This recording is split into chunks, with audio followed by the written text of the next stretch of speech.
You're listening to The Powerhouse Effect. I'm Amy Gregory, one of eXp Realty's top recruiters and the founder of Powerhouse, a national organization of over 850 agents built specifically for the solo female agent who is done leaving money on the table. Every episode, you're going to hear from real agents who made the leap and never looked back. Today's guest went from 6 million in production to 28 million in production without sacrificing her life, without doing it alone, and without hitting burnout. This is Beth Rooney. Beth, I am so excited to talk to you today because one of the things we do in Powerhouse is every week we start out our meetings with what are your wins for the week? And I'm not joking. I think every week you're like, oh, I put $1 million under contract. I put $2 million under contract. Like, tell me how we are in the last year, 6 million on pace to do 28 million this year. What's the big thing that you're doing? Oh, it's funny. I don't know if there's one big thing. I think being in this room has been incredible for me, being on the older edge of all these young agents. And I'm just trying to be, like a sponge and soak it up. So I've done a lot more with my social media. I've really targeted just my community. If I look back at where my business is coming from, it's really coming from my sphere. And so I'm not new to real estate. I've been in real estate actually a really long time, but I was a sales manager for a long time out of production. So I couldn't list and sell. So using social media to get my sphere to understand that now I'm available to help them. And it took a little time, but it's really taking off now. I love this. Okay, so tell me, how did you even find Powerhouse? Like, how did you even end up in the Powerhouse room? It was I managed for large companies for a long time. And I just sort of got burnt out. I got tired of it. And I had a non-compete. A lot of companies other than EXP have these, really detailed and grueling contracts. So it took me a little while to get out of that. And I had to put my license an hour away from here down on Cape Cod for a year. And so as I started thinking about what I wanted to do, I started to do some research and I came across EXP. So I was actually like an EXP orphan. I just went online and I got some information about EXP and I was talking to, then some folks reached out to me. And then somebody that I knew had was friends with Amy Elkman out of Dallas. Yes. The minute I started speaking with her, I was like, oh, this is great. And then I started following you and I'm like, oh, this is it's been so fun and refreshing to be in the other seat at your meetings because I'm like, that's exactly like when you get feisty, I'm like, that's what I sounded like at my sales meetings. I don't know what you're talking about. I'm never feisty at all. Okay, so tell me and this is something that's interesting, and we see this pattern a lot with women in real estate, where they start off kind of building someone else's business. They start off more in an employee role. And so what I'm hearing you say is that you've really shifted from behaving like an employee to behaving like a CEO. Tell me a little bit about that and what was the big shift in your thought process there? Yeah, I spent my beginning of my career at Fidelity for 11 years and then relocated. And I got into real estate really because it was convenient for my family. At the time, I had three boys, Mhm. and I treated it like a full-time job. So brand new baby agent, I was able to replace my income that I had at Fidelity and was doing well. But the burnt, managing three little boys and working nights and weekends just wasn't working. So I was at the time being recruited by Coldwell Banker as an agent, but they had bought two offices that they needed to bring together and they were looking for a sales manager, which is what I did at Fidelity. So Mhm. the decision to leave production and be a full-time sales manager was really one out of it just fit my life. And at the time, we didn't have social media. Offices, people were coming into offices, they were calling offices. So it kind of was a natural fit for me. So I had my third child, a girl. So like you, I have three boys and a girl. And for 15 years, that lifestyle kind of worked for me Mhm. until it didn't. Until I was like, okay, my kids are grown. They don't need me. They don't need to walk to my office from their little elementary school and, see me at work. And, Yeah. it was people while it was. But then I was like, I'm ready for more. And there really wasn't more for me at that company at the Yeah. time. So I just took the leap, and I actually got back into financial services, which I still do. My old boss from Fidelity started a company. It's very entrepreneurial. I do that just a few hours a week. It's Mhm. a very like niche part of the business that I work in with ultra high net worth families. Yeah. And it's all online and it's all, from home. So I really wanted to get back into real estate in my community and, see people and get out of the house and all that kind of stuff. So um, it's, it's been a perfect fit to So be able tell to do both. me, this is amazing because it is true. And I think a lot of times women build businesses around their lifestyles as Yeah. we should, right? Because Yeah. I mean, I'm sure similar to me where my top priority is raising my family, but there is Yeah. this whole other side of me that is capable of doing these other things. And so you almost lived two real estate lives where you like to call it like the olden days where they did come into the office and they were calling and they were coming in. And now you're working inside more of this digital era. And so, like, how is it showing up on social media and lead generating your own deals as an agent versus a sales manager? So fun. It's great because it's funny. I'm doing this series on Instagram right now where I take my dog for a walk in a neighborhood and I'm like talking about the neighborhood and what makes it different. And one of my agents that I had worked with, who's now out of the business, texted me and he said, I'm loving your series. You told us year after year after year, you got to get on social. You got to put your face in the camera. You can't be a secret agent. Do it, do it, do it. And hardly anybody ever did it. And Yeah. now here you are doing it, and I'm so proud of you. And it was like so like, oh my gosh, thanks for noticing. Because That I'm practicing what I preach, but I'm learning so much from all the women in Powerhouse, watching them do it. I'm like, why would I ever hesitate? Why would I hold myself back? Well, this is amazing. Okay, there's a lot to unpack there. Because one, you become like who you surround yourself with, right? So you're around women that are showing up on social media, they're taking their at bats, they're putting their face on there, they're not hiding the fact that they're a real estate agent. They're also not hiding the fact that they've got kids and that there's duality in their lives, right? Like I think Right. this is a funny thing, like where our husbands have also had kids too, and no one cared. You know what I mean? So Right. it's kind of a funny thing. But also, it's really fun. Like you telling that story tells me that your series is working because he noticed it, called you, texted you, reached out to you, whatever. But I want to know what the series is because I didn't even know you were doing this series. And you're taking your dog on a walk through different neighborhoods and talking about the neighborhoods. Yes. Yeah. It's, kind of something fun. And I yeah, love this. it's a fun way for people to see a couple of homes and then just provide some detail around what that neighborhood is. What's the average price point? How many homes are in that neighborhood? And typically I try to do it if there's a house that's on the market that's of interest or something like that. So it's just, I've done, I think, 5 or 6 of them, and then I'll go out and do another, I need my, photographer daughter who's home from college or my son to come with me, so and just do. I mean, it's very like low, You want low to grade. say that it's like you want to say that it's like low budget or something, but Yeah, I yeah, think it's like high investment because yeah, here's what the pattern that my brain is picking up on. And I saw like years ago, I listened to a podcast where an agent did something similar. She was a runner. So she'd run neighborhoods and she would talk about the neighborhoods as she was running, like, oh, from a, whatever. yeah. I thought, oh, that's really clever. And I would watch that, right? I would 1000% watch that. So you're doing it walking a dog and you have one of your sons or daughter come and film you, which actually is like just a great way to like spend time together and they're building your business.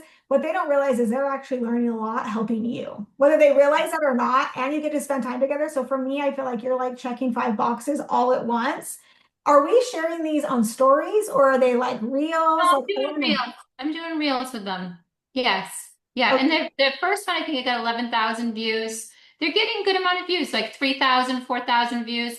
But, Yeah. I'm going out for dinner and I'm seeing people that have never even once liked or commented. I had no idea they were even following me and saying, "Oh my God, I love watching you. I watch everything." And not even just that series, but it's just so astonishing to me that, every time I go out, my husband laughs. He's like, it's so funny. People always will come up to me and be like, "Oh, I watch you all the time. I love everything that you're doing."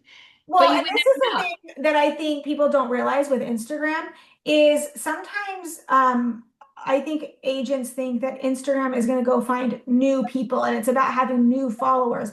And it's the Instagram algorithm is actually connecting you with people you already know, and then it's connecting you with friends of friends, right? So let's say your best friend is Susan, and Susan is watching all of your stuff. She loves it. Well, maybe Susan has a friend that lives 20 minutes away, Carrie. And so Instagram's like, oh, well, Susan's really liking this and Carrie's a lot like Susan. So let me now go show it to Carrie, right? And Yeah. that's really the trickle down effect of social media. And you don't need a ton of followers. You just need entertaining content. And I kind of am like, now I'm going to have to go get a dog. I'm going to have to go get a dog and walk neighborhoods. Well, I have a Weimaraner. He's a lot of work with 4 kids. I don't know if I would suggest getting one like him, but Well, I'm like, yeah, it's like all of a sudden it's a business expense. yeah, The dog yeah, is a business expense because it's a yeah, character. I yeah. feel like, okay, so how did we go from 6 million to 28 million? Like, and how are your systems holding up? Because it's two pronged. We have the prospecting aspect of like clearly prospecting is working better, it's converting higher, it's more efficient, something, there's a trigger there. But then also the systems on the back end so that we're not running around ragged. So let's start Right. with prospecting. Where do you feel like the big leap is inside your prospecting? I think it's really just the word is out that I am here and available to help with my sphere, and that and they also people that know me or I've been in the business for a long time. So there's an instant sort of like trust factor there. Yeah. So like I had a listing this year, I listed it at 2 million, but I was the third agent in, and their daughter played soccer with my daughter. And so I think, they were like, oh, Beth knows real estate, but I wasn't their initial thought because I wasn't listing and selling. But then when I came in and I sat at their table with them, A, I already knew them, and B, all the experience that I've had for 15 years, like when something went wrong in my office or a deal didn't work out, I was the person they called. Yeah. So, I mean, I've pretty much seen everything. Yeah. So like you're asking prospecting is one part, but the deal itself is really easy for me Yeah. because I've seen so much. Do you know You've what I mean? seen so much. Yeah, exactly. And being able to explain the process of what's going to happen and, the new rules around buyer agency and all that kind of stuff, that all comes very natural to me because I was the one teaching that for so long. Well, and don't you think it's kind of like if you have kids, it's like going from your first baby to your fourth baby. Yeah. Remember, Yeah. like the first one, you're like, oh my gosh, we need to go to the doctor for everything. Everything's an emergency. And by your fourth, you're fine. It's totally fine. The Yes. same tends to happen inside real estate transactions. Like, you know what a problem is, you know if it's a problem or not a problem really Yes. early, really quickly, and really intuitively. And so you're at that level inside of transactions. And I think too, is it's like you said, it's like the on-ramp of the prospecting is like the rubber is hitting the road. So the things that you have been doing of like the social media, like clearly if people are recognizing you, they're like, they've now connected you to be Mhm. like their local agent and they know you have the experience. And so now it's all just like, and it's Yeah. clicked Yeah. for everyone, Yeah. which is so fun. So Yeah. what's been the biggest surprise like joining Powerhouse? What surprised you the most? You know, it's really, I always talk about the term Kaizen, which is continual improvement. And so I love being the student. That's been a big surprise. Like, and it's been so enjoyable. Like, I've loved everyone's stories. I love our weekly meetings, both the elites on Thursdays and the regular meetings. It's like, I'm just sitting being a student, and that's been a big surprise. And I also think it's really helped me a lot. Mhm. I don't know everything there is to know about social media, but I'm seeing what people are doing and saying, "Oh, I could try that." And I also believe really strongly that done is better than perfect. I'm just not a perfectionist in anything, really. So I'll try it. And if it works, great. And if it doesn't, well, I'll make a little shift on it. And so that's been, I think the biggest surprise is how much I've really enjoyed being a student and being part of the organization and learning from people that have a lot less experience years wise, but a lot more experience in using social media to grow their business. Well, and I think this is one of the fun things in Powerhouse is where you start to understand where people's strengths lie and you start to like borrow each other's brains. Like we know Beth knows deals inside and out. And so when she's going to talk about the nitty gritty of a transaction, we're like, everyone kind of leans in because you have all that experience there, right? And then there's other agents that are very proficient in social media. And when they start talking about something, when Whitney starts talking about TikTok, we all lean in because we're like, Yeah, okay, tell us how to do that, right? yeah, And I think that's one of the things that's been really fun to right. watch Yeah, unfold inside of Powerhouse. So yeah, looking forward, like what do you think the next year holds? Like you've had a huge leap in your business and it's a hard market. It right. if you're Yeah, getting that much production, like you're taking market share. yes, yeah, and I think that a big change was also my average sales point went up dramatically. It almost doubled. Okay, Beth, One let's two talk to about that. two. Yes. So I think that helps a lot. Like in terms of like the managing the transactions, it's really easy for me. I don't have any assistance or anything like that. It's, the tools that EXP give us are so easy. I had Sky Slope in a previous world. Again, I taught it. So it's like, it's so efficient to Yeah, do the it's here. intuitive.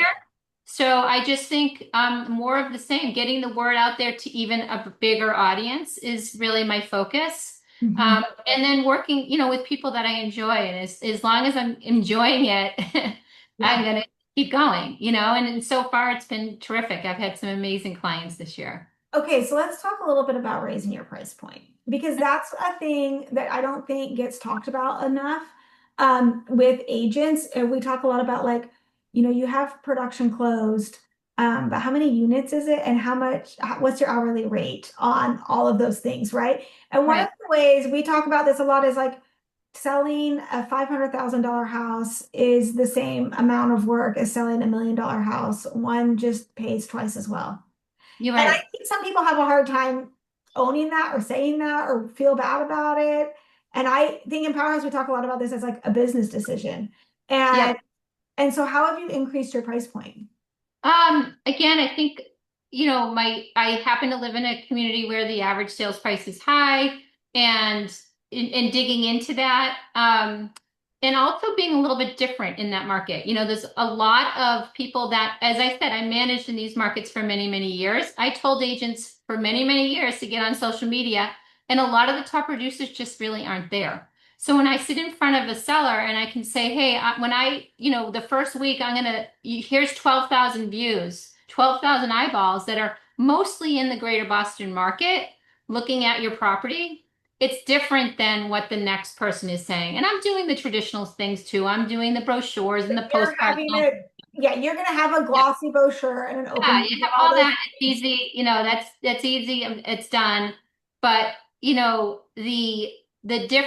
it's easy to be able to explain what makes me different and what makes the XP different. The fact that we don't have the overhead of all these offices that nobody goes into, that really people can really kind of understand that and relate to that and Mhm. say, oh yeah, you guys are doing things in the way the world works today, which Yeah, is a lot different than some of the traditional brokerages that aren't really embracing it, or they're doing things on social media like silly videos and TikTok dances and stuff like that. I'm not doing any of that stuff. I'm just giving information about what it's like to live in this community.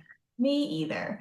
But Yeah, I exactly. think this is the thing, this is the math that we know this, like selling a house is usually a math problem. It's a math Mhm. equation, Yeah, right? And so yeah. when you can sit down and say, no, I'm gonna serve up 12,000 views, that's compelling. And when we look at like the new NAR regulations of, commission structures and saying like we don't want a monopoly and agents really do have the ability to charge whatever they want to their clients as it should be.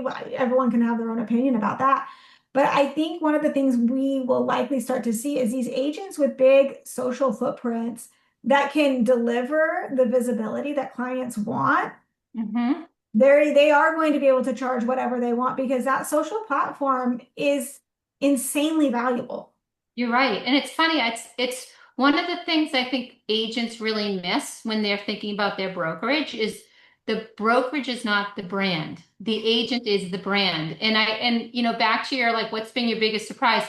That if every agent treated their business like they were the CEO of their own brand, they'd have the same success. And Mhm. that's, I've definitely learned that from you and from being in Powerhouse. And it's a big mindset shift because the brands the big well-known brands want the agents to believe that they're successful because of the brokerage brand. And Yeah. that's really not the case. It's the agent, and people want to do business with another human being, not a, a A low, corporate brand. yeah. Yeah. Yeah. And so you've really leaned into that. I want to know, what do you see like moving forward, and what would you have told yourself before you moved over to Powerhouse? Did you ever think you'd be sitting in this room? No, no, because EXP really isn't that big around here in Greater Boston yet. I think there are 800 agents in all of Massachusetts for EXP, and they don't tend to be the top of the market, that kind of thing yet. But we're gonna get there, Yeah. Yeah. And so no, I mean, I never. It really was a. I'm a fast decision maker. I saw it, I liked it. I was like, oh, this makes a lot of sense. I'm gonna move. Do you know what I mean? Yeah. And it's been exactly, way a lot more than I expected it to be in terms of what I could learn and pick up and grow with. But yeah, I think that that's really important for agents as they're thinking about, what they're doing. Maybe the brand isn't the number one brand in their market today, but why not be the one that makes it that way? That's kind of the Yeah. approach that I'm taking. If Yeah. it's not number one in my community right now, well, then that makes it easy for me to make it number one. So we got there. Yeah, right. Absolutely. Absolutely. What would you say to the agent that is established in their market, has a big brokerage brand behind them, is closing closing good production, but not really using social media? What would your advice be to I that would see agent? that back to that mindset I've always talked to my agents about is Kaizen. So Kaizen is a kind of Japanese belief system that's all about continual improvement. Continual improvement at what it is really what it stands for. And if you're not growing, you're going backwards. And I don't care how old you are or how successful you are. And I'm reading this really great book right now called The Price of Becoming by Uh-huh. Ryan Hawk. It's really good. I heard him on a podcast. I've been listening to his book. And it's really about how top performers never just settle. They never stop growing. And I would say, I don't care how successful you are. And I've taken that same kind of approach in my life. There's always room to improve. How can I get better? What new skill can I learn? How can I be curious? Who can I learn from? Mhm. And I think if people do that, they're gonna grow, but it's much more enjoyable when you're growing than when you're standing still, in my opinion. 100%, 100%.